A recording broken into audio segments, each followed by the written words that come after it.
Content warning. This episode includes open discussion of suicide, self-harm, and mental health struggles. The purpose of this conversation is to bring awareness to what many men experience but rarely talk about. Our goal is to create space for honesty, healing, and connection. You are not alone. What you're feeling is real, and your story matters. I had my head in a noose, and then Avery, my brother, first time he called me brother. So he literally saved your life.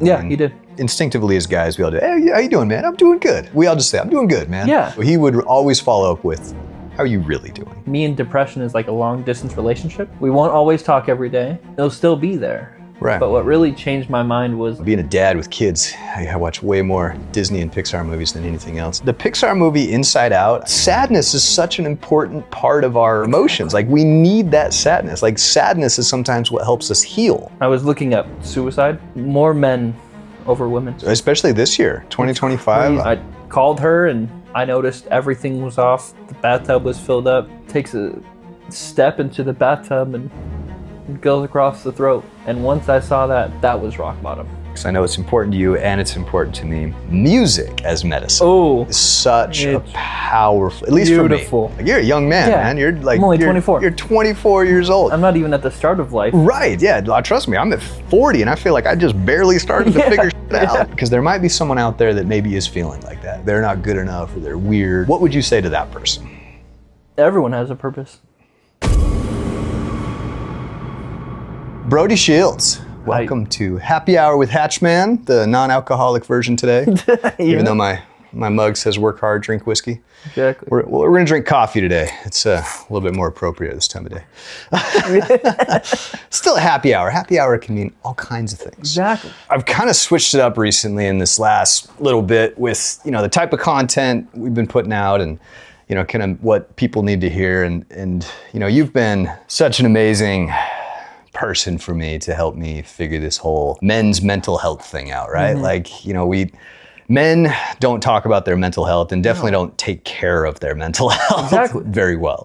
Exactly. And for whatever reason, it's still kind of a stigma, right? My whole goal is to get rid of that. So even though we're in the month of July, I know June was Men's Mental Health Awareness Month, but it's something that should be talked about year round. Oh yeah. And dude, just your journey. I know you've written a book. Mm-hmm. It's not published yet, but you've got your thoughts on paper, and I was very honored when you asked me to read it. And as you know, that is what inspired me to write my book, and it's just kind of inspired a lot of things. And so it's really kind of funny when certain people get put in your life. Like, I met your dad, and then through him met you, and then here we are, and I feel like we're just kind of like long lost brothers, man. It's just one happy family that never met. It's like, wait, this is my long lost brother. We just never met. So Brody Shields, my long lost brother. I want you to just kind of kick it off, man. I'm gonna get right into it. Mental health is huge for you. You've got an amazing story. Take us back to young Brody. What was life like before your breaking point? Life before my breaking point was interesting. Didn't really care so much in school. Was always like the outcast. Yeah. I was always away from people, listening to Linkin Park screaming in my headphones, shoving my homework in the bottom of my bag. And then my dad finds it. And this is high school. It kind of stems in high school or even younger? Any year. Any type of school. Like when you were in school, you just kind of just did your own thing, didn't really have any friends, that sort of thing? Okay. Yeah. Okay. I had a couple friends, but I was one of those kids that people would be like, oh, are you an emo? Are you? Had labels. Yeah. Gotcha. Yeah, I just never really talked to someone. I was so much in my head. Like this place was always dark. Yeah. Even though I always had a smile on because, had to fake it to make it. Never really the brightest, but I was always kind of the bright person in the room. Yeah, it's like you're always smiling, man. Yeah. So I don't even know this version of Brody. That's why I'm curious. But I guess the real question is kind of what led to that. Was there any particular reason that you were having those dark thoughts? It was just stuff going on at home. What?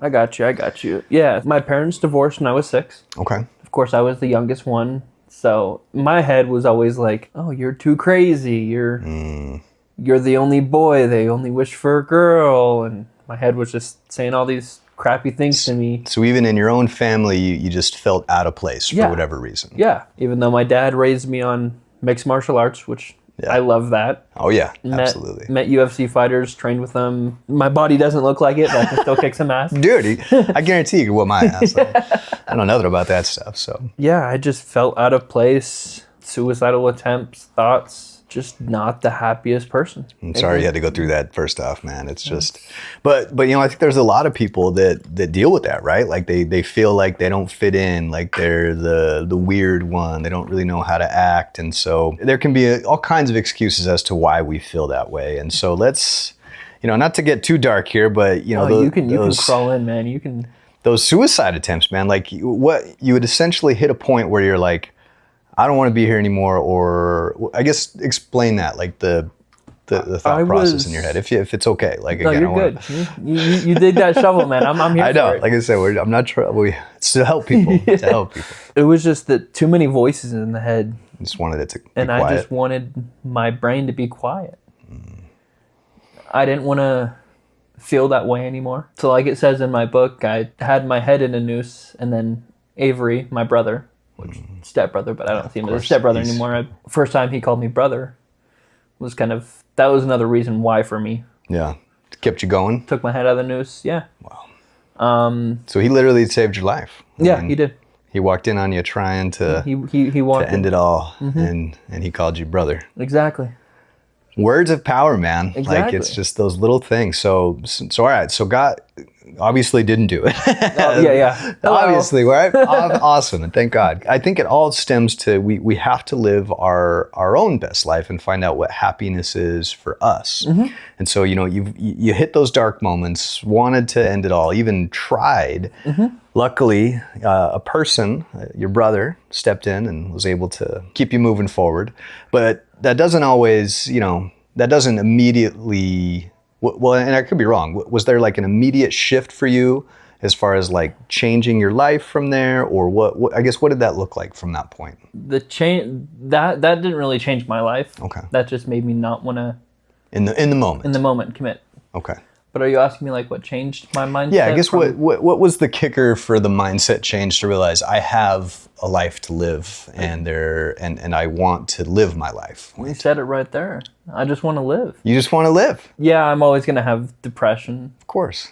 I'm always going to have those days, which now for me and depression is like a long distance relationship. Yeah. We won't always talk every day. We won't always get along. We'll have arguments. But it'll still be there. Right. But what really changed my mind was, of course, seeing my brothers grow up, and I have 2 younger sisters from my mom. Yeah. Seeing them grow up, and I don't want them to grow up asking my parents, like, what happened to Brody? Right. So I want to see the brighter picture for them instead of, oh yeah, we used to have a brother kind of thing. Yeah. So once I started noticing that, and I just started noticing the gifts life gives us. Yeah. Dude, that's really cool. That makes me think of, you know, I think a lot of the times we get so hyper focused in our own heads, right? Like, and like you were saying, there's all these voices, there's all these negative thoughts. And I always thought that meant there was something wrong with me as well, right? Because I think we all have negative, dark, scary thoughts. And it's like, well, what's wrong with me? Why do I have these thoughts? And it's like, it's not the thoughts that are evil. It's what you do, right? It's the action taking and how you decide to move forward. And sometimes we can get in our own heads so badly that we can't see past the next day, right? Exactly. And that's when we just want it to stop. Yeah. If we can zoom out a little bit, like you said, get that perspective, take ourselves out of our heads, and maybe put, like you said, put yourself in your brother's heads, your sister's heads, and like, what would they think if that happened? And again, that's not why you're doing it. You're doing it for you. But the fact that you can kind of open up and zoom out a little and realize, I'm just getting started. Like, you're a young man, man. You're like, I'm only 24. You're 24 years old. You're just getting started. I'm not even at the start of life. Right. Yeah. Trust me. I'm at 40 and I feel like I just barely started to figure shit out. Like, I'm barely figuring it out. So you're in the fun, like almost practice years now, exactly. Right? Like, I'm just dabbing my hand into different things. I'm seeing, isn't that is this fun? Gonna take me somewhere? Like, is this going to take me somewhere? You know, I've had this conversation with a few people, but there is beauty in the rock bottom, isn't there? Exactly. Like, so talk to us about your rock bottom. And I know you kind of briefly mentioned that, but like, when you know, like, this is it, I really can't get any lower than this. For me, I guess it was just, I've got nothing to lose, so I might as well try something. But what are the things that you're trying now that are working for you that maybe would have surprised an older version of you? Walking every day. Yeah? Like even when it's 110 degrees outside. When it was 118 today. That's crazy. Highest of the year. I think it was last Monday when it was 115. Yeah. I challenged myself. I wore a hoodie and walked 30 minutes Whew, around you brought water, brother. I didn't bring water. You didn't bring water. I should have. But no, rock bottom for me was, I'm going to get deep here. Love it. Let's do it. 2018, December 4th, my friend texted me and said, what would you do if I left this world tonight? That's kind of like an out of the blue question. Right. So I was like, I really don't know. I didn't tell that to her. Yeah. I called her and I noticed everything was off. The bathtub was filled up. Brand new cuts, clothes ripped up, makeup was running from her tears. And I knew what was going on because, of course, I've been in that situation before. Right. So I tried talking her out of it. And I tried even putting myself in her picture, in her brain, which I didn't know what she was thinking. Sure. Because everyone has their own different, like, this is how I'm going to commit it. Right. This is why. So I didn't know what was going on, but I could see what was happening. I tried to talk her through it. She turned on this beautiful song called The Night We Met by Lord Huron. It's a beautiful song. I can't really hear it very much anymore. 'Cause it brings my bald ass to tears. Nothing wrong with that, man. Nothing wrong with that. Takes a step into the bathtub and goes across the throat. And once I saw that was rock bottom. Wow. So this was a video call, or this was a video call, yes. A video call where your friend literally took her life while you were on the phone with. Oh, I can't even imagine, man.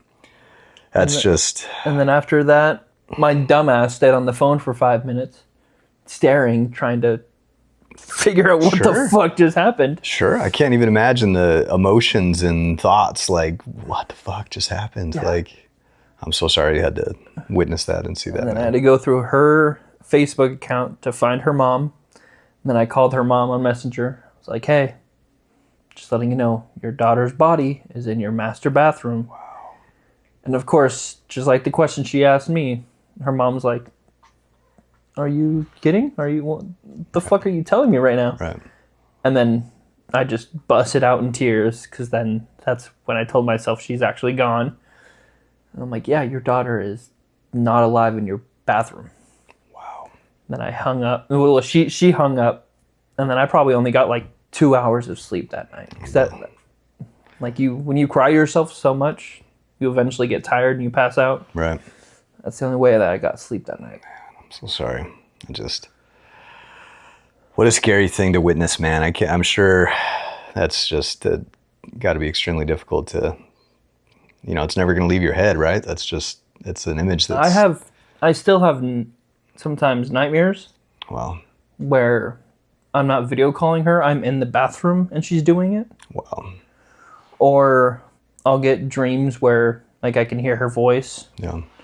So those are the good ones. Yeah. Those are like the positive. All right, to it. The angel's still here with me. Yeah. But yeah, those nightmares, I'll wake up and I'll think like it just happened, and then that whole day I'm off. Mm.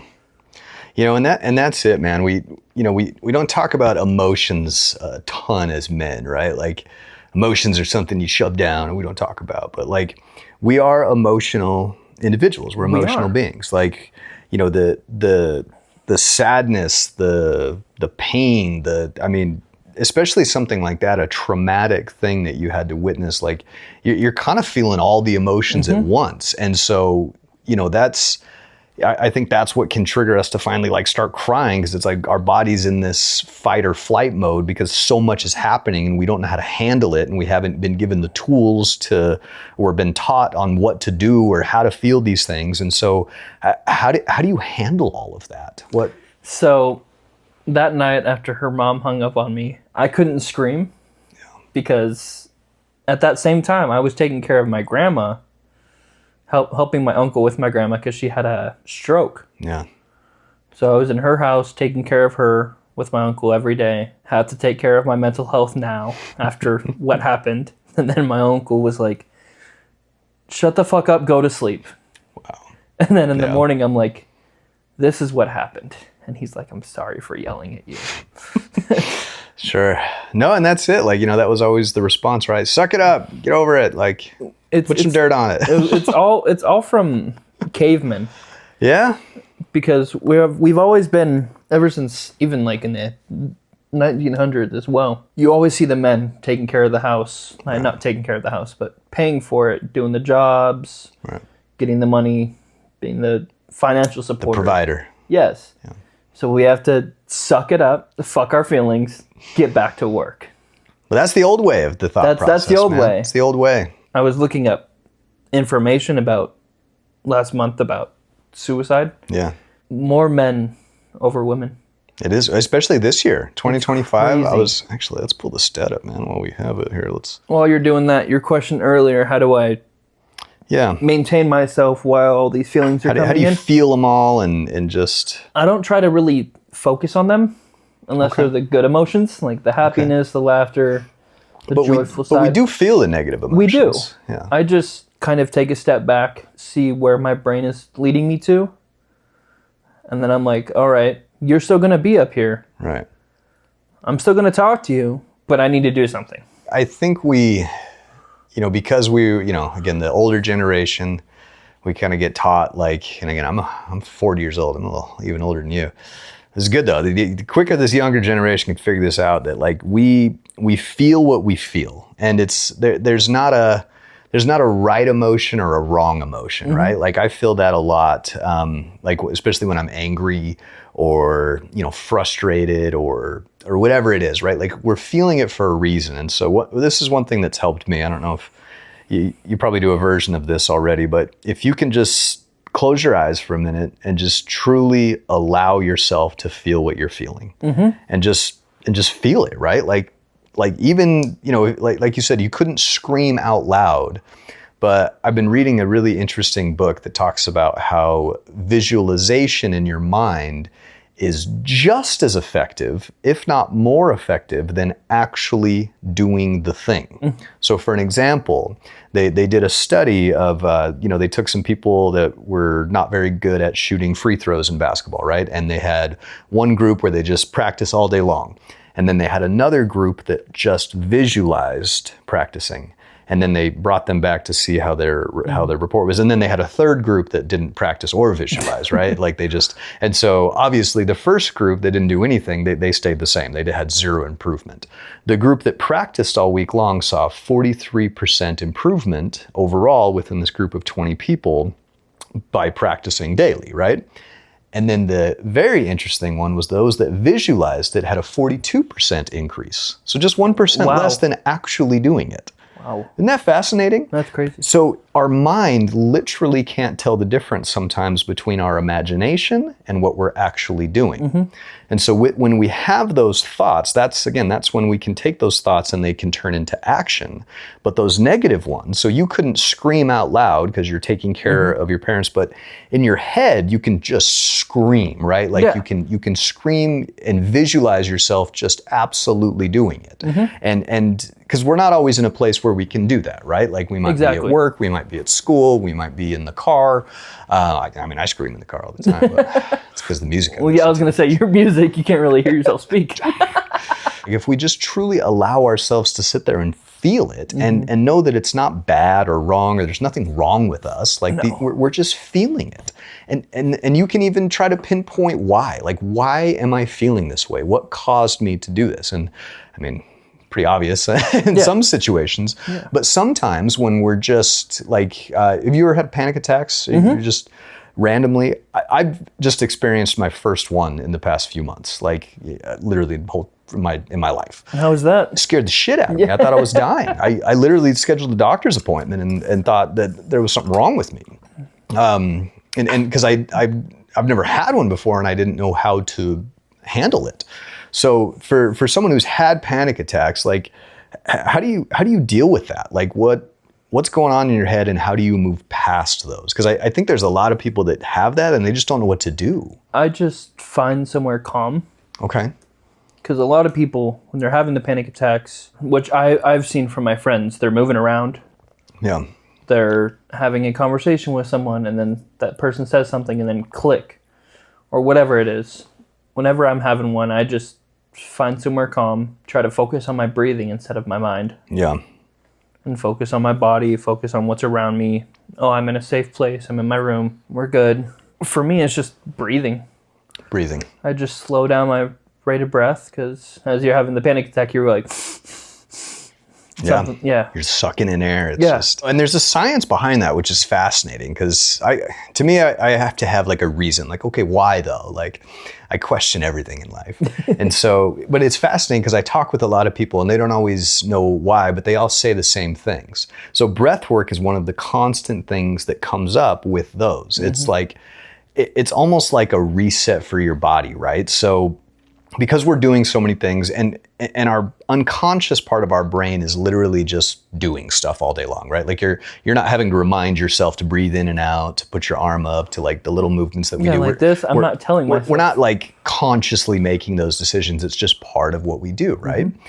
And at a certain point in our lives, like when we first start out, like there's just certain things that just work like that, right? Like babies know how to breathe. Mm-hmm. They don't have to be taught how to breathe in and out. Sleeping sometimes takes some training. You know, that's one of the things. Especially for babies. And I found that's actually something that's really important as part of mental health and physical health too, is sleep. Oh yeah. Like if you think about sleep in and of itself, it's kind of a weird thing. It's like, hey, like imagine the doctor, you have a brand new baby, they're like, oh, here's your new baby. By the way, every night for about 8 to 10 hours, it's going to slip into a coma and look like it's dead, but you just, it's fine. Like if you think about that from like what the hell? Like, you know, as human beings, you go back to the hunter-gatherer thing, like we're designed to survive, and the mere act of sleeping puts us in such a vulnerable position. Exactly. Like, especially as a baby, right? You know, luckily we got parents and stuff, but like, it's just fascinating to me. So anyway, I got really off topic on that. No, you're good. You're good. But let me go back to this. So here's the stats. So in the United States, there were 49,316 reported suicides in 2013. How much? 49,316. And then that's just in the U.S. though. Just in the U.S. And then if you look at the World Health Organization, it's 727,000 occurred in 2021 alone. And I know these numbers have grown. So it's like 1 every 43 seconds worldwide. In the time that we've been talking, countless. It could have been countless amount of lives. Like that's horrifying to think about. That's scary that there are those individuals that just, and again, coming from a place where you've almost been there, and I've had those thoughts, and I think most people do, we think something's wrong with us. Mm-hmm.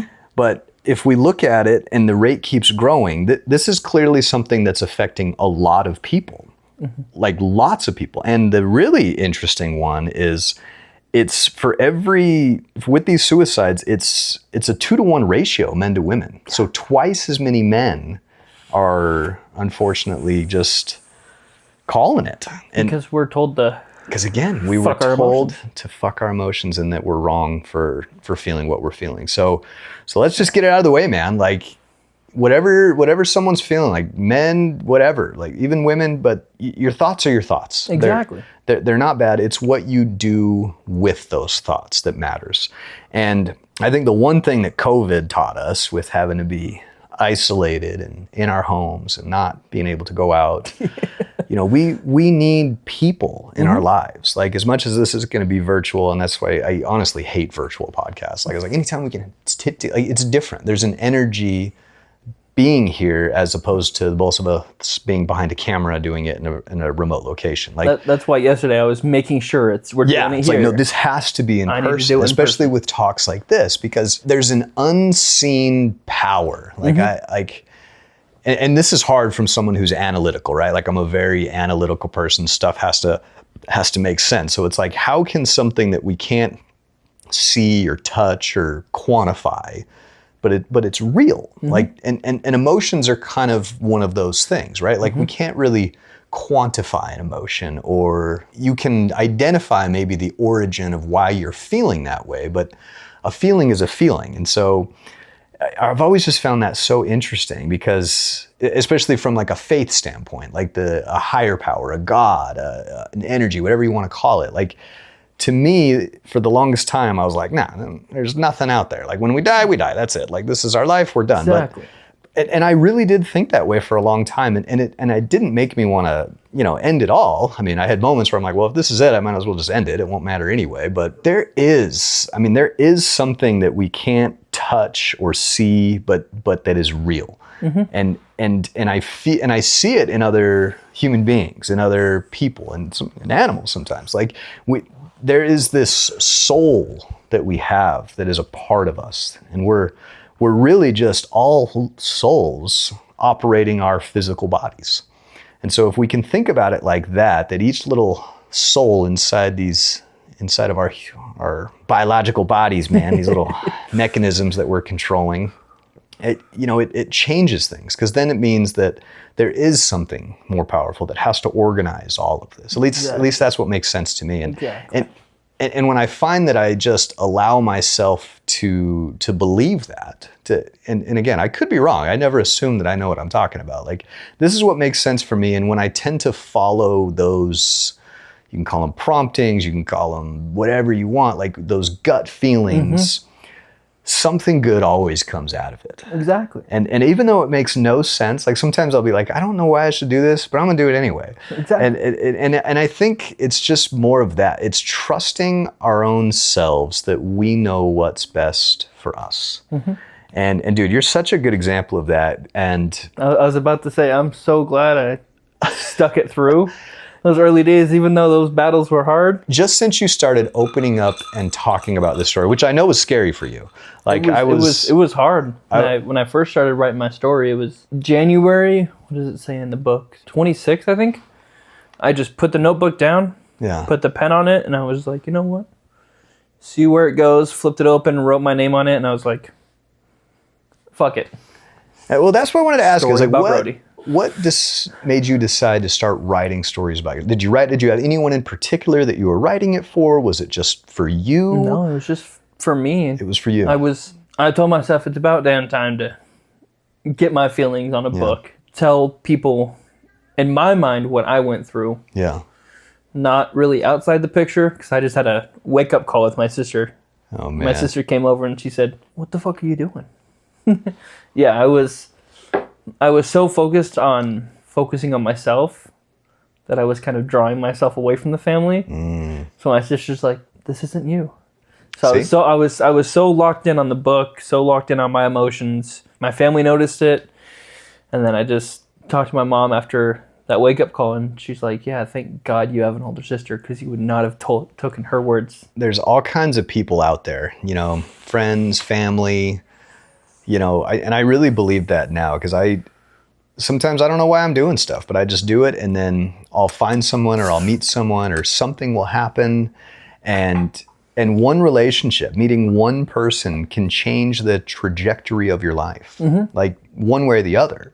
And so you have to be really careful who you choose to associate with, right? Who you choose to let have that energy, and who you're going to be a part of, because that can help shape your thoughts, your actions, where you go. And so, I think about that a lot. So, I know you were kind of in the school times, like kind of self-isolated, but when you allowed yourself to open up and talk to other people, it was so much easier. Doesn't always something good come out of that? I wish I would have told my family at a younger age. And what stopped you? My mind.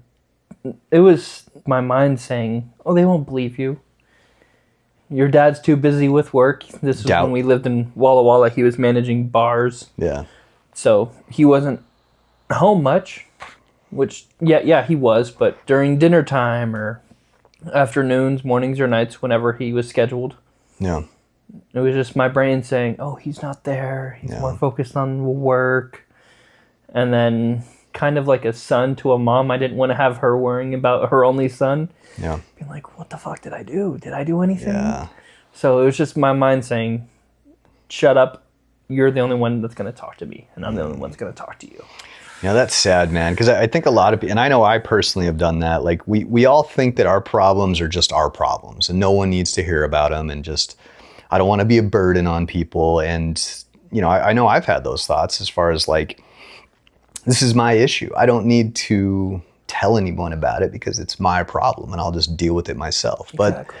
But we need other people. Like we need to tell them what's going on. We need to tell them what's going on, right? Yeah. And it's a fine line, right? Because sometimes like when we say things, it might be for us initially, but then when someone else opens up because of that, you kind of get poured back into as well. And I have found that so much, and especially recently with telling my story and the traumas, and we don't want our problems to be other people's problems, right? I think but I think that's what makes us good people, though. It's like we're good at our core, but and that's why we don't want to have people see the bad.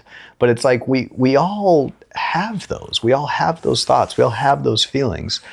Why don't we talk about them more? And it's so weird, like because honestly, the more I talk about it, and the more guys I open up with and start sharing stuff, like they start opening it up. And I'm like, holy shit. And so it has this exponential effect. Again, being a big mortgage math guy. So like, I think about how amortization interest works over a 30-year mortgage, right? How it's like, if you can pay a little bit more towards principal during the first half when you're paying more interest, you can knock years off of that mortgage by just doing a little bit more up front. And so if we do that work up front when we're young and we maybe don't really understand why we're doing it, it'll save us years. Exactly. As far as from a mental health and potential capability. And I really believe that because I've seen people do it. I've seen it in myself. I see it in my kids, in you. Like those that are just willing to just stop caring what other people might think about them and truly getting to that point. And it's hard to get there. Whether you say it or not, like I know there's a lot of gurus out there that's like, I don't give a fuck what people think. We all care what people think. Yeah, you got at our core, we all want to be accepted for who we are, right? And when you're young, that's tough because you don't always know who you are, or maybe you think there's something wrong with you. Like I always felt kind of invisible. Like I wasn't really like, I didn't consider myself like a loner. I kind of just hung out with lots of different people. I didn't really have like, I had one really good friend, but I didn't have like tons of big, I wasn't like a popular kid or anything like that. But when you're going through that, especially at school and at a young age, you feel like there's kind of something wrong with you. And so you get stuck in your head like you should have, well, people don't need to hear about my shit, or I'm weird. And what I'm realizing now, the older I get, especially talking with, very successful people as far as money and what I want my life to look like, and not just the money, but fulfillment in life. That's what it comes down to. You have to accept who you are, every single part of it. The good, the bad, the ugly, the weirdness. Yeah. Like I fucking love my weirdness now. Like I used to be, especially growing up in a very religious home, like tattoos were very taboo. Like, just like listening to music with swear words, drinking coffee, it was very strict. And so like anytime I felt I would want to do those things, I felt like there was something wrong with me and I was, doing the wrong thing. But, there's not one way to live life, man. Like there's not a fucking rule book. Exactly. It's open-ended, and we all have our own journeys and we all have our own experiences. But I think the more that we can share those deep thoughts with others, especially dudes, right? Like, this is why I love this, why I call it the happy hour, because that's when guys sometimes get a little bit deep. We're at the bar, our inhibitions are down, we don't care anymore, and we just start speaking from the heart. Exactly. That liquid courage, right? But if we can get away from that, like you don't just need the alcohol to do that. You can talk anytime you want. And that's why I do this here. Because there might be someone out there that maybe is feeling like that is feeling like they're not good enough or they're weird or whatever. What would you say to that person? Everyone has a purpose. Explain that. That's plain and simple. Everyone has a purpose. I thought I didn't have a purpose. What would you say your purpose is? To help people. From my story or from whatever. Yeah. It's to help people. Help people. And here's what's so fun about this is, you've helped yourself first. Oh yeah. And we have to start there, right? You have to start And I think a lot of people make that mistake. I was one of them. Again, I'm still working on this. I don't claim to be perfect at all, but I always will help someone else before I help myself. Yeah, same here. You know, because I do. I truly enjoy helping others. But if we give too much, right? If we keep giving too much of ourselves and we don't pour back into ourselves, at a certain point, there's going to be nothing left to give, right? Like I always think that's the book, The Giving Tree, right? Yep. The tree that like just, gave it all up. Like it's a very interesting story, right? Because, gave everything because of love. And I actually always used to kind of bother me. I was like, why is this tree giving everything up, man? Like, What the fuck is he doing? Come on, man. Like, but again, I think they need to write a second book where the tree regrows. But because we all do need that. We all have to work on ourselves before we can help with others. And when we do figure that out, whatever it is, there's no wrong answers for what your purpose is. Sometimes you got to pour back into your own cup. You got to pour back into yourself, man. Yeah. My kids teach me that better than ever, with this current situation and recent life change for me. Your kids are rock stars. Oh my God, I got the best kids. If I was still in my mental state where I was back in like Easton's age, and I saw that happen, that would have been it. I know, man. That would have been it for me. The things that these kids have had to witness in their own home, is just, it's heartbreaking. I hate it, but again, like I can't change what's happened. So we talk about it. Like that's the biggest thing. I'm like, I want to make sure these kids are not holding anything inside. Exactly.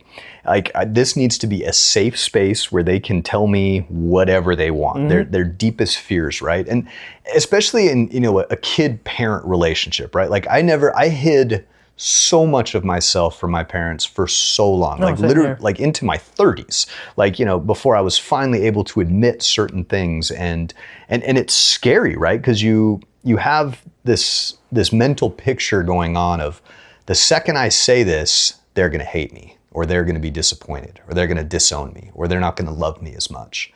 And every time I've faced it, it's been the exact opposite. They're just like, we knew the whole time anyway, and we still love you. And I'm just like, God, like I've been hanging on to this for no fucking reason. Like I've been hurting myself all along for no reason. And it is all mindset. Everything is mindset. Exactly. And that's what's wild, is if you can just tap into any success that you've ever had in life. I was reading on this, and it was a very interesting concept. Do you know how to tie your shoes? Yes. Then you can do anything you want in life. Exactly. Like it's really that simple. If you were able to learn that task at that young age, think about walking, right? Like we learn to walk before we can even talk because we see it. We have that mechanism or ability inside of us that's automatic, that wants to move forward, that wants to progress. But this is a complicated organ. Yeah. This brain. It's its own thing. It's its own thing. Even though it's tied to everything, it's like, no, I'm still solo up here. Yeah, and there are ways to help that, to help with this, of that health, right? That is not physical, like when we go to the gym or your MMA, like that gets your body in shape, but Exactly. what do we do to get our mind in shape? Exactly. And like you said, for a lot of people, I think breath work is very important. The mind and the body. I do a lot of breath work with, I've gotten really into yoga lately, but it's kind of like my own yoga. Like I kind of just move my body. I try to feel my emotions and then identify where I'm feeling them specifically in my body, and then try to pinpoint what that is and why I'm feeling that way. And then I sit in it, and I sit in it for as long as I can and just be with it, and then let it go. Exactly. And it's crazy what just 30 seconds, 60 seconds, 90 seconds, like can change your entire life. Like on my computer, I have probably 37,000 windows open and different tabs and different things, because I'm That's ADHD. Right ADHD brain, just you got a million things going on. And every once in a while, my computer, its performance will be like, you get that little coloring wheel of death, and it's like, bro, I don't know what else, like there's too much going on, like I can't function, like, and that happens to us because there's so much here, and there's so many things that we have to do, especially as we get older and we have more responsibilities, and we get this overwhelming feeling. But there are things we can do to, like, just like we shut down that computer, hit restart, let everything refresh. Even if it opens up a lot of the same windows, the performance is better because it had to do a reboot.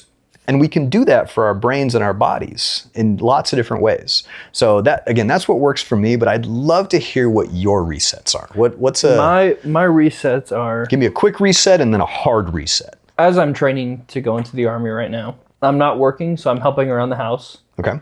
Doing chores and everything. But in between chores, like if my mind's like, oh, you got to do this, oh, that thing's not picked up, I'll kind of like do a quick reset. I'll take a seat on the couch. Yeah.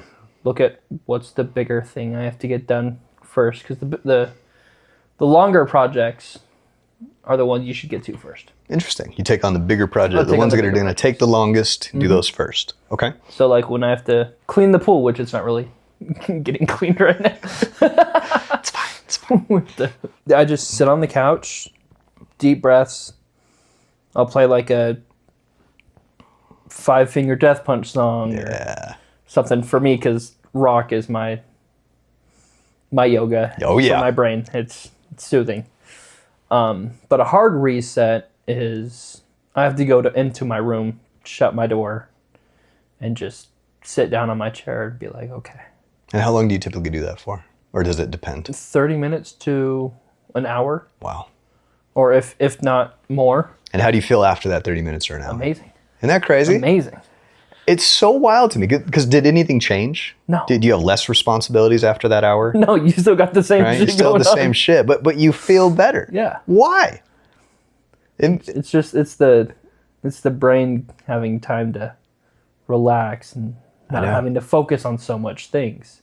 There is a science behind that too, which is pretty cool. Because again, I love to study the science behind all of it. Because again, I like to look at all sides of it. But that is the fact. Like the first time I did that, I actually have my younger sister Mariah to thank for this. So she is she's a yoga teacher now, and it's focused on mental health and breath work and kind of moving the body with the breath. And so it's kind of this. Again, it's about feeling your emotions. And not even understanding them, right? Like, I think that's a big misconception, is that we have to understand our emotions. Like, why am I feeling like this? Like, sometimes you don't need a why. Sometimes it's like, well, I'm feeling it. Just feel it. Sit in it. Exactly. And allow yourself to just feel all of it, and then let it go. You have to feel it, or else you're just going to suck it back into your brain. You're going to become part of this statistic of men just shove their feelings back. You have to actually understand what you're going through and feel the emotion.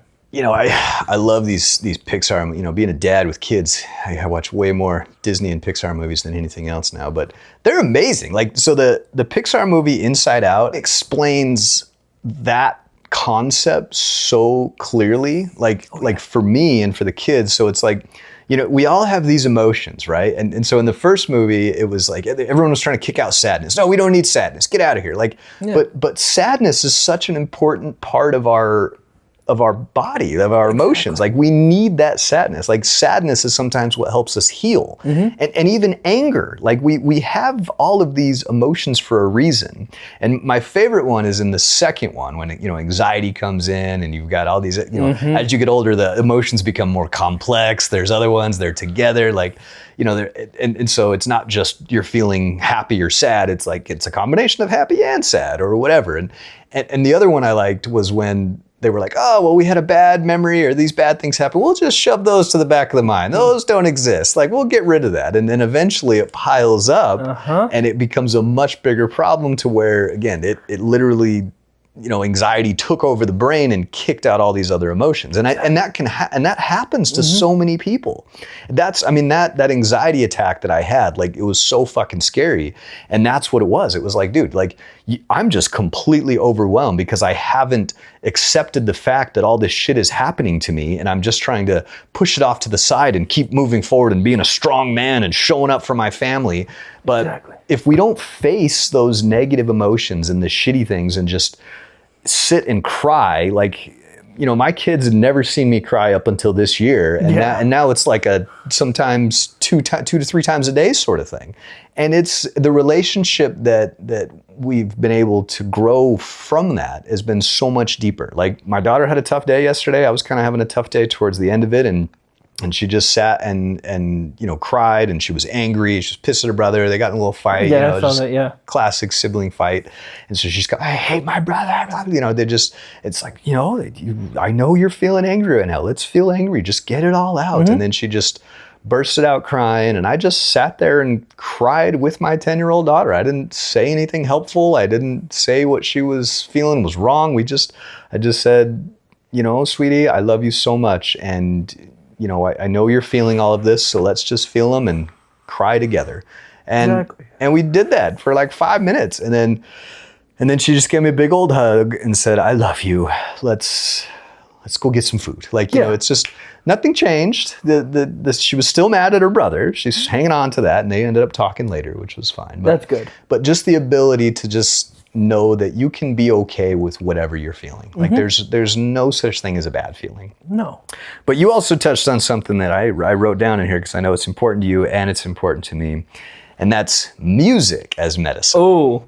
Music is such a powerful, at least beautiful. For me. I got to share this with the internet world. But so when you invited me to read your book on the laptop, which, man, that was just, dude, the stuff that you've had to go through. I know I keep saying sorry, but I'm just like, bro, like you've had to deal with so much, like more than the average person, and I'm just so grateful that you're still here, and that you're here to, because again, you helped me in more ways than you even know. Like I don't know that I would have actually started that book and finished it had I like, man, Brody wrote a book. I can do a book. Like, that was crazy. What, you were only 3 pages in? Yeah, I was 3 pages in. 3 days later, you finished it? I wrote the whole damn thing. Like what? I think it was 120 pages, something like that. There's certain points where I feel like I'm moving forward, but I'm in the dark. Like I have no idea if I'm headed the right direction because I can't see very far in front of me at the current moment. But that's the joy of it. But isn't that kind of fun? That's just stepping into the darkness and knowing that by just going, by just doing, even if it's the wrong thing, eventually the right thing will work because you're still going. Like and music is a big piece of that for me. This is really interesting. I was driving my son to school one day, and he loves music too. And he's more of he's all over the place. He likes metal, he likes Japanese music, he likes techno, he likes rap, he likes pop, he likes all kinds of stuff. I played one country song yesterday. Did he lose it? And your kids were like, no fucking country in this house. Yeah, we're not country people. That's just not our jam. I think their life has been too much like a country music song. Like, I don't want to relate to that. We don't want to relate to that. Nah, I just can't get into country, man. It just irritates me. But again, it works for other people. There's some country people I listen to. Post Malone just went country. Yeah, and stuff like that, depending on the song. Like, I never write anything off entirely, but we always had this rule. Whoever was riding in the front seat with me would get to pick the music. And so they would just grab my phone and then pick it. And so he's like, hey, Dad, I found this new artist. I've really been liking it. I want you to listen to it. And so it was called, it was Connor Price was the artist, and it was the album Spin the Globe 2. Okay. And I'd never heard this art. I guess they were kind of like an internet star. They're not like a big band or anything. But it's a guy he sings a lot about mental health, and he, I guess, was addicted. He was a drug addict for a long time, and then got clean. And now all of his music is about his sobriety journey.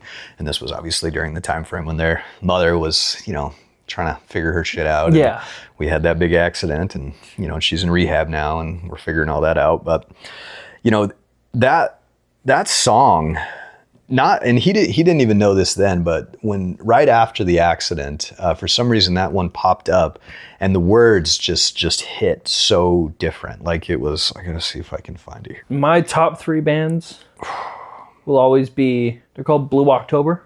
Blue October. Blue October's my big band. I know, you let me listen to it after I read that. Linkin Park, of course, because no one really listened to the lyrics until Chester passed away. Right. But like Numb, Crawling, that was a big band for me. And then as I started to get into Blue October, I also was getting into Five Finger Death Punch. Ooh, love Five Finger Death Punch. And my favorite song by them is, what is it? Remember Everything? Yeah. And he's like, sorry, Dad, sorry, Mom, sister, brother. Dude, and that's honestly why I love like metal and hard rock. Like if you really listen to a lot of those lyrics, like a lot of it is about like, Deep. They're deep. Like, but it's those dark thoughts, right? Like they're screaming those scary dark thoughts that we all have. And you're like, and that's I think why we can relate with it so much, because they're saying it out loud and they're screaming it with all of their soul. And you're just like, feel that, man. Yeah. Like music is so powerful. And dude, and so I wrote a couple things down here. So do you remember an exact song that maybe hit different or made you feel something when nothing else did? I know you mentioned Blue October. 3 incidences. 2 are sad. The third one's much brighter. What's that one Linkin Park song called? Leave Out All the Rest. Leave Out All the Rest. That song first hit me because he goes, I dreamed I was missing, like not there anymore. People were so scared. No one would listen because no one else cared. Yeah. That was like the first like thing that put inside my head. I'm like, all right. Music, again, words in the right order, especially with the right music behind it, like they have power to change you. Like, oh yeah, it's fucking crazy. So that song, my whole mindset of was, if I did commit, if I fully committed, don't be mad at me for what I did. Yeah. Just be happy I'm no longer in pain. Fuck.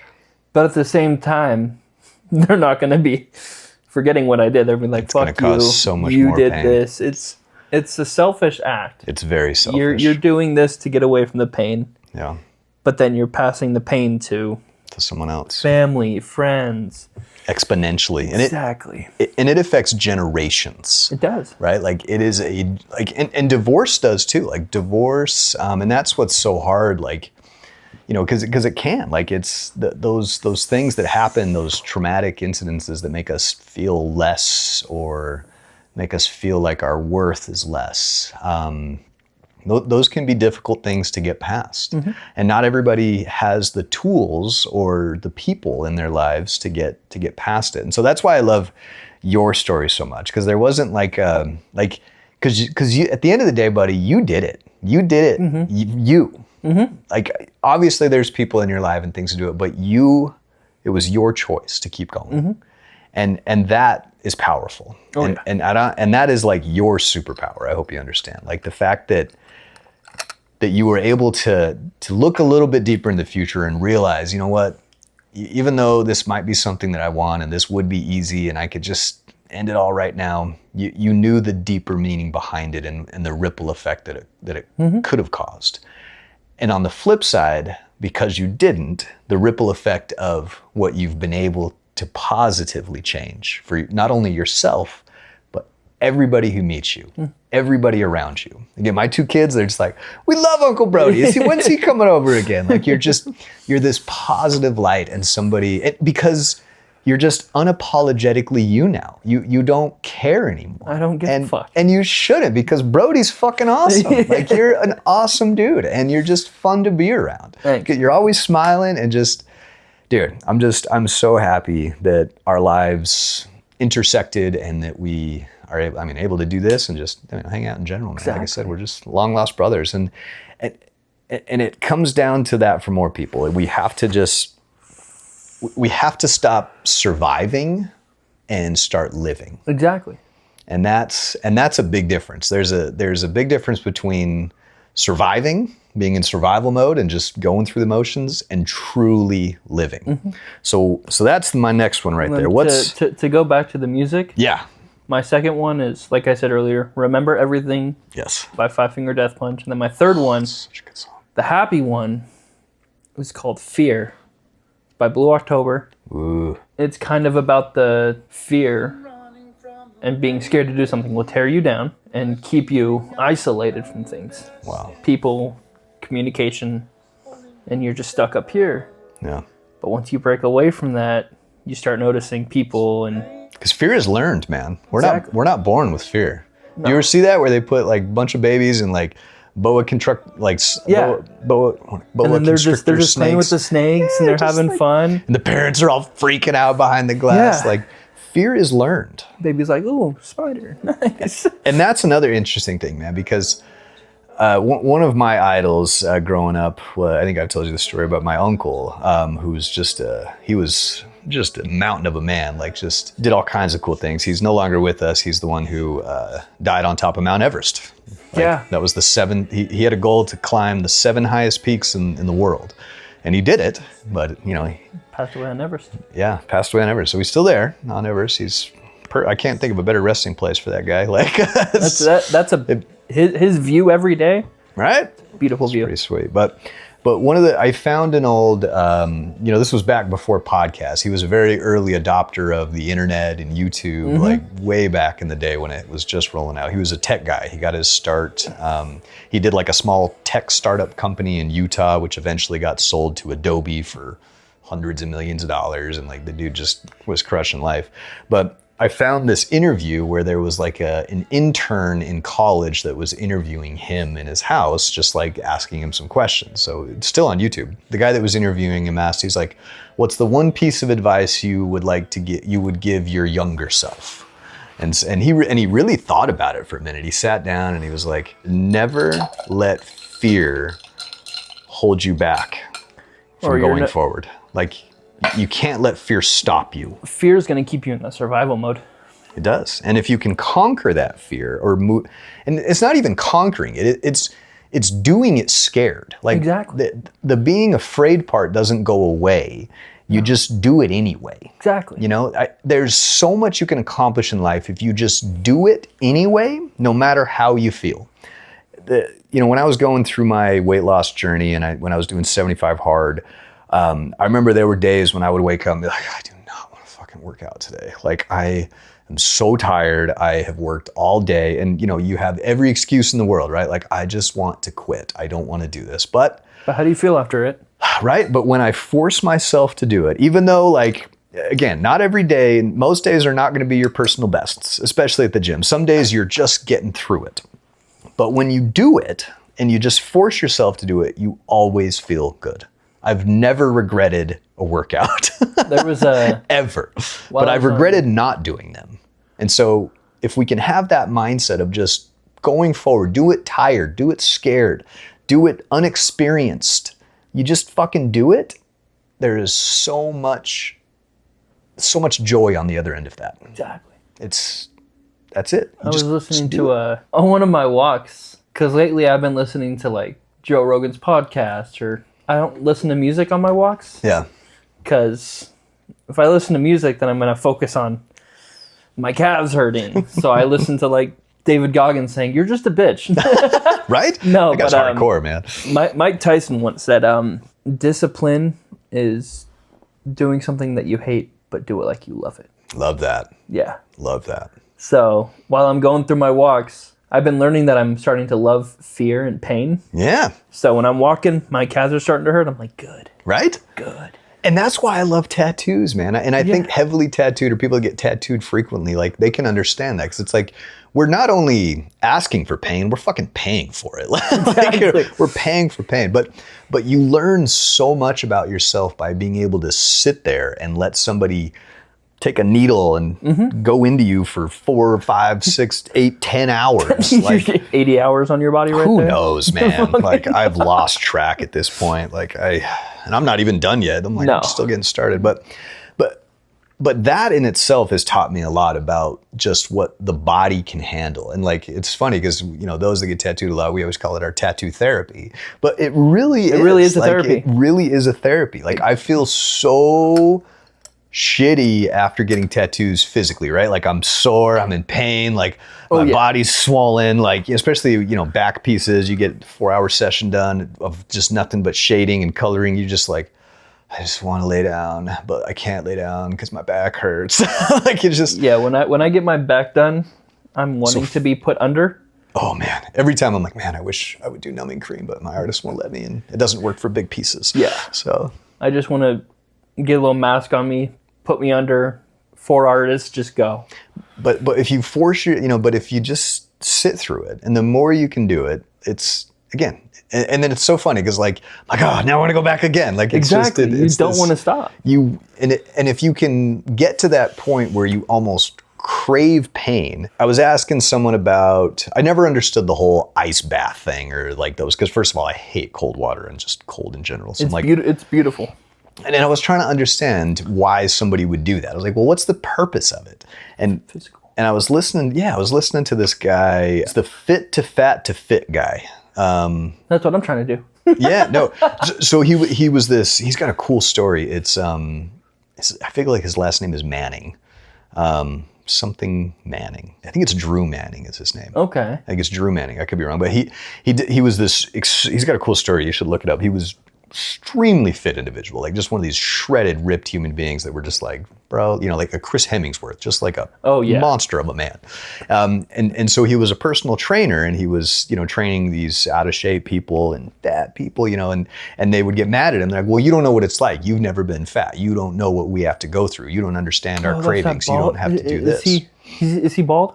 Yeah. He's I know who you're talking about. And so he intentionally got fat. Yeah.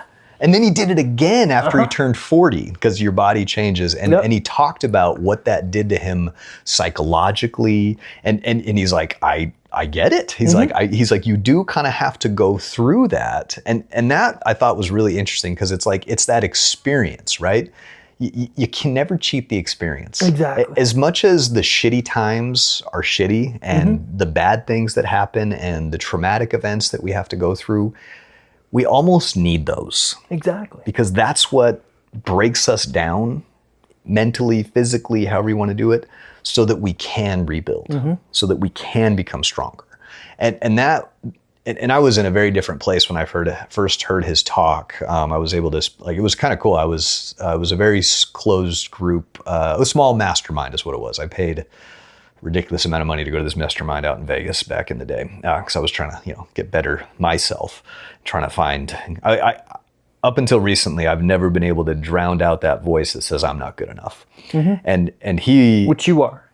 Well, I know that now, but I wasn't there. I wasn't there back in 2020 when I was at this conference. And I remember, and same thing, I'm not a big crier, but he was right in front of me and he was telling his story, and he was talking about how he had come to that realization that he was good enough, but he had to go through that process of, getting out of shape and then getting back in shape, and how difficult it was to get back in shape after he was out of shape, and what that did to him mentally. He's like, it was so dumb. He's like, I'd be like walking down the street and I felt like people were just judging me. He's like, I would walk up to strangers and be like, hey, I don't actually normally look like this. I'm doing an experiment. He's like, no one is thinking anything like that. Exactly. And he's like, we're all in our own heads. And he talked about that self-worth, and I didn't have it right then. And I remember I asked him, I was like, how do you get to that point? I was like, how do you get to the point where you feel good enough for yourself? And I can't even remember what he said, because I think I was just so in my mind, but it's not something that someone else can tell you. Like, it's not like you might have epiphanies from others, but you just have to go through it. And so I think that's the biggest takeaway of all of this, right? Is for anybody going through shit who is feeling like they don't matter, or that, whatever, just keep going. Exactly. Just keep going. Real quick. Yes. I love these things, but my generation and the generation going on, these are assholes for kids. The phones? I'm telling you, bro. Yeah? Why? Tell me about that. Bullying online, and they just get... There's, one of the biggest issues I had with my son early on was he had a lot of bullies, a lot of them. And it really, it's hard on kids, extremely hard. Bullying is awful. And the sad fact was there was a little bit of bullying here in our own home going on with his mother. She was bullying him to a certain degree when she was drinking too much.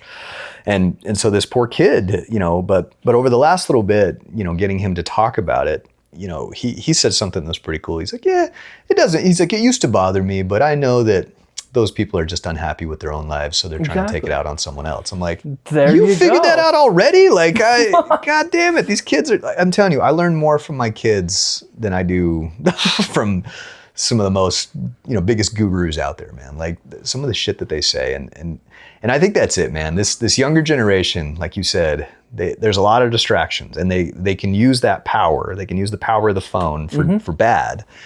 But there's so much creativity that comes from it too.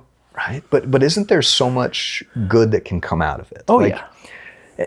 And that's what it comes down to. It comes down to a choice. We all have to choose. One of my, I still struggle with this, but I was a bully when I was a younger kid. In my elementary years, I was a bully, and we used to, gang up on kids and beat them up, and again, because I had a lot of my own problems. Yeah. I realize that now, but I still feel like shit for it. You wanted someone else to feel what you're going through, so we're gonna put all my problems on this person. And I think that's a guy thing too, right? It's like, well, if I'm gonna feel like shit, you're gonna feel like shit. Exactly. As men, it starts with us. We have to make the decision that if we want to feel good for ourselves, let's try to make others feel good.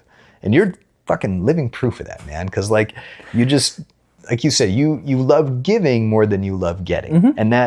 And I know that's not bullshit, because I see it in you. It's how you do it. And those that truly do that, it really is more fulfilling. It took me, again, till I was almost 40 to figure that shit out. I was super miserable, the richest I've ever been in my life. I was just miserable and unhappy. And that's when I was like, well, I guess I don't need to be here anymore. Yeah, you accomplished all my reached your goals. top goal, and then you're like, there's nothing else. And that's really what it is. We have to have, we all have goals, whether we like it or not, whether we consciously know what they are. Because as human beings, we're born with this as babies. We can't take care of ourselves as babies, so we see those that are taking care of us, and we want to consciously be able to take care of ourselves. That's why they start to scoot and walk. And this is something we have early on, and then we forget. Exactly. Because we lose sight of those goals. Or maybe somebody told us that our goals were stupid. That, I think, is a big one. Oh yeah, people shut down your goals, and then you start believing them because they keep telling you over and over again, oh, you won't reach it. Right. Do a smaller goal. Right. And then you're like, okay, fuck the goal I set for myself. So how do we get past that? Not giving a fuck. Which I'm surprised that your son's learning that at that age. Of not giving a fuck, because I'm finally learning. I've always pretended that I didn't give a fuck, but deep down I always secretly have. you gave a Oh, fuck. always. I'll go live on TikTok with a bunch of people. Yeah. This whole Dude, TikTok Live is its own thing. I have this whole family now where we'll pop in boxes and talk to each other. Yeah. And ever since shaving my head, I'll be called Eggman and Humpty Dumpty, and I'm like, fuck yeah, Bring it on. I love it. You got to get to the point where you love your haters. And it's, again, so sometimes you have to fake it in the beginning. I remember the first comments I got, your immediate is fuck you. You want to just retaliate, right? I don't know why we're like that. We want to fight back, right? But if you can just be like, all right, this guy's clearly got some of their own problems. And I can't remember who said it, but they're like, anybody who bullies or belittles others is because they're mad that you have something that they don't. So you should, you don't necessarily feel sorry for them, but it should empower you. It's like, oh man, how fucked up is that guy that they have to take time out of their day to insult my physical appearance? Exactly. How unhappy are they with their life? Exactly. And that's it, man. It's finding that true happiness for yourself, and that's different for everybody. It is. My version of personal happiness is different than yours, and different than my kids and my friends. But the goals are kind of all the same, right? Yeah. It's to be. We're all just trying to get to be the best version of ourselves, exactly. Whatever that is. Exactly. And you just figure it out by trying shit and knowing that you're probably going to fuck up more times than you succeed. It's supposed to be like that. The goal is to just try not to keep doing the same fuck ups. Exactly. I learned to getting out of my comfort zone. With the walks, I didn't want to do the walks. Especially, I started in the summer when shit hit 100 plus degrees. We have tons of excuses, man. But I got up, had some water so I don't pass out while I'm walking. Right. And then I would get outside, start walking, start doing something, talk to people, get out of my bubble, and be creative. And I'm like, I'm finding joy out of this. All right, a couple last few questions here to close it out. All right, what's one lie about manhood or strength that nearly took you out, and the truth that saved you? Well, the one lie that I always was good with. So I was a horrible liar. Of course, my dad caught all my homework at the bottom of my bag or something like that. But the one lie that everyone would believe is the words, I'm okay. Ooh, that's that powerful. was my biggest lie. Was I'm okay. Okay. Yeah, we're good. Yeah. How you doing? I'm good. Yeah. But the biggest lie with manhood is we don't need to hide our feelings. Stop shoving them down, or else it's going to build up, and then you're going to take it out on the person that cares more about you, and then they're going to be like, "Where the fuck is this coming from?" Yeah. And you're going to scare them, and then they're going to stop talking to you for a little bit. Yeah. Like, fix yourself because you just lashed out on me. And that's kind of the reverse thing. Is what you need to do is talk to people. It's okay if you're not okay. Yeah, exactly. It's okay to not be okay. Yeah. Not everyone's fucking perfect. No. So me and my buddy Alex, he started this thing with me. I can't take credit for it. It's all him, man. He is such a promoter of men's health, and he lives it every day. But he started doing this thing with me where, because instinctively as guys, we all do, "Hey, how you doing, man? I'm doing good. We all just say, I'm doing good, man. Yeah. I'm doing good." And so he would always follow up with, "How are you really doing?" Exactly. And that one sentence can change everything. That's like our buddy Dave. Yeah. We were at Cold Beers, of course. Of course. And then we went back to their old house. And then we were starting to talk. He's like, "How are you doing?" I'm like, "I'm good." Good. He's like, "No. What's going on?" And I'm like, "Okay, fuck.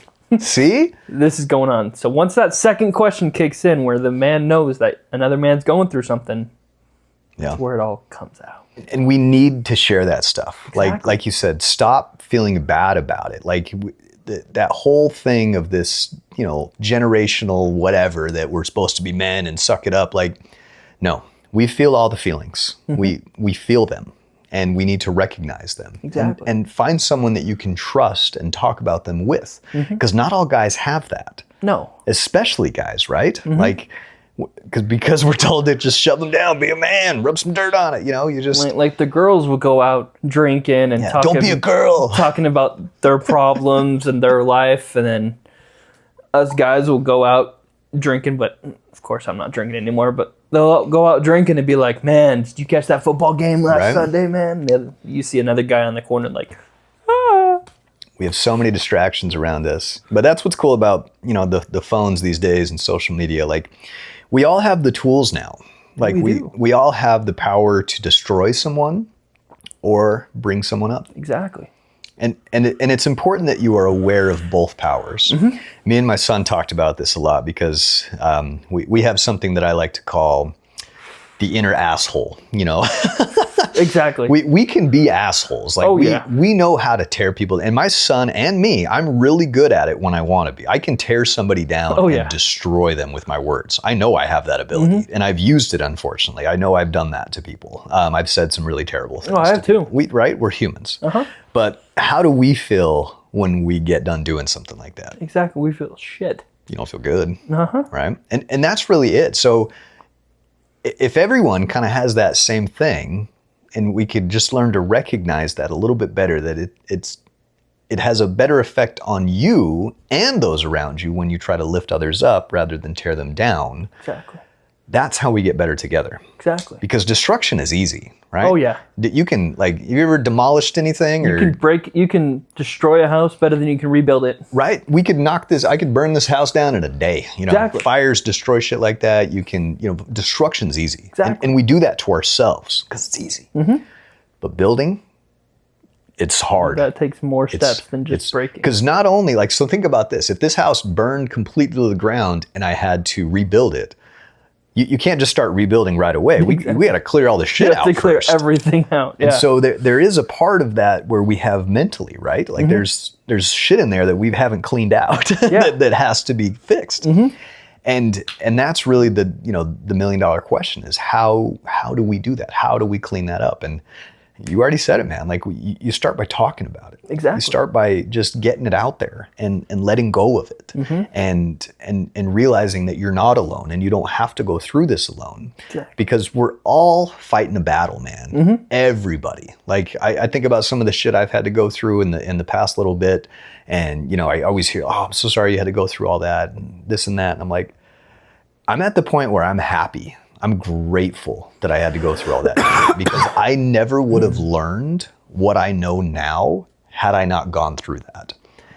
And I don't wish it on anyone else. I would never wish the stuff that I've had to see and go through on anyone. But I also know everyone has their own version of that. And that God is only going to give you what you can handle. And you're never going to have too much on your plate to where you should end it. And if you're ever feeling that way, my phone number's on here. Brody's is on here. We will talk to you. Oh, yeah. If you just, I said this to a buddy the other day because someone's done it for me and it changes everything. If you want to talk, I am an ear to listen. Because a lot of guys don't have that. Like, listen without judgment, without trying to fix it, without just let me fucking get it all out there. Exactly. And those that are like in sports, especially fighting sports, understand that. God. Because when you can just, when you give it everything you got, you feel so good after, but you're exhausted. But you're like, so those endorphins going through your body. You're like, I feel good, but man, fuck my arm, man. Right? Like it's embracing that pain. So like yesterday during your son's birthday. Yeah. The boy that left earlier in that camo type shirt. Derek. We were sprawling a little bit. I did a slight dislocation on my thumb. Oh man. So if you can see this one's thicker than this one. Yeah. I went to go grab his wrist and I felt this. I'm like, man, that hurts, but I'm loving what we're doing. I'm gonna keep going. Embrace that pain, man. Yeah. One last question to wrap it up. This is my Hatchman closer. So if you could, we got to stick with the theme of the happy hour. So if you could bottle up one truth that you've earned the hard way and hand it out to every man out there, what would the label say? Talk to someone. Talk to someone. Life's a bitch. We all know that. Yep. I always see that our birth certificate is our contract that we're going to die someday. Yeah. None of us are getting out alive. Little small words that no one can see on it is make it through. You're going to die in the end. Yeah. So I'm like, all right, we just got to, yes, you're going to go through some dark times. Get out of your comfort zone. Yeah. Because when you're comfy, then that's when the demon talks to you like, oh, we like laying here all day. Right. I'm going to talk to you about how lazy you're being. Right. We're not talking to someone. That means I get more time to talk with you. It's true, though. Just find something you love to do. If that's listening to music, learn how to write songs. Yeah. Learn how to play an instrument. Or do like research behind like your favorite artists. Yeah. Like I did with Blue October and I did with Linkin Park. Find what you love to do and just stick to it. Like for me, video games was a big thing. Yeah. Hopping on games with my friends was a big thing. But get outside of the house. If that's going to a bar. If you're not old enough, then go to a park or go somewhere where there's people around. Yeah. Or like kids around. You'll see them laughing, playing. Laughter's the best medicine. Amen. If people are laughing, you'll start laughing sometime. It's contagious. And Just like smiles. exactly. And find your people. And you find your people by just doing it. Getting out there. Getting out there. Yeah. Trying it scared, trying it tired. I mean, you said it, man. Like, honestly, I think that really is the secret to life. I've said this over and over, but I did this for a while. I always thought I knew what I wanted, and then I hit all the goals I'd ever set out in life. And so, like, what the fuck do I do now? I had this talk with my sister. I said, that's something no one talks about. What happens when you hit your goals too early in life? When you have accomplished everything you've ever wanted to accomplish at a young age?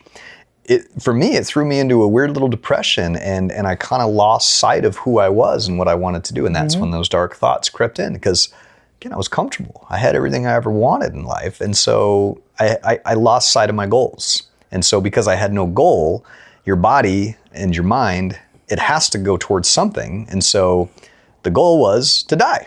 Yeah. Right? Yeah. Like, it's kind of scary, but that if you don't have anything else, if you don't have something to strive for, that's the end result anyway. So it's like, well, let's just get the fastest way to death.